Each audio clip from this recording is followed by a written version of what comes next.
magluluto ako ngayon ng chicken biryani. Sinangkutsa lang natin yung sibuyas, bawang, bell pepper, tomatoes, and carrot. Yan, haluin lang natin. Naglagay na rin tayo ng butter. Papadagdag lasa ng ating chicken biryani. Ito na rin yung ating pinagprituhan ng marinated chicken.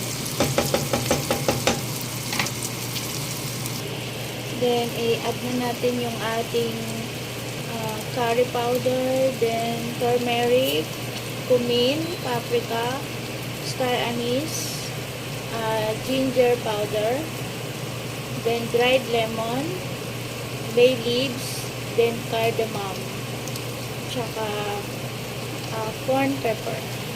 Lagay na natin lahat.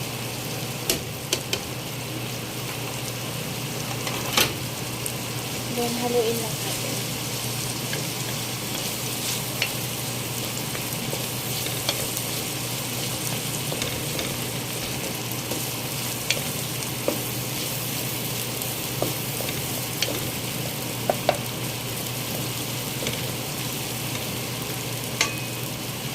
Then, ilagay na natin yung ating chicken.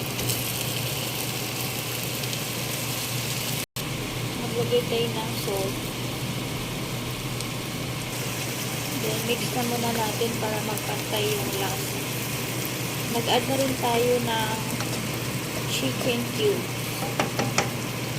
Then, ilagay na natin yung ating basmati rice.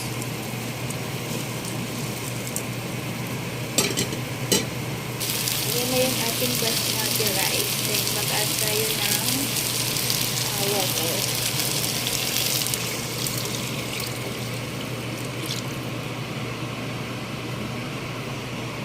Then, tatakpan natin, iwan natin ng 30 to 40 minutes.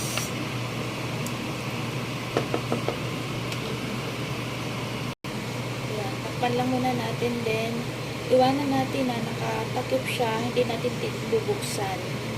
Mas maganda kung ganito nakikita natin yung loob. 30 to 40 minutes. Ayan na, kumukulo na siya. Ayan.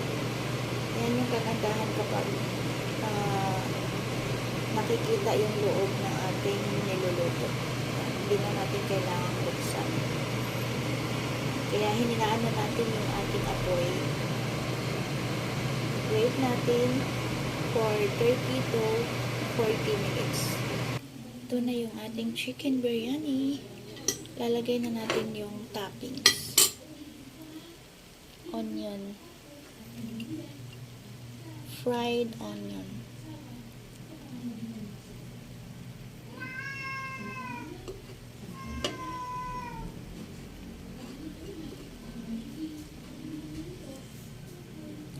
Ayan.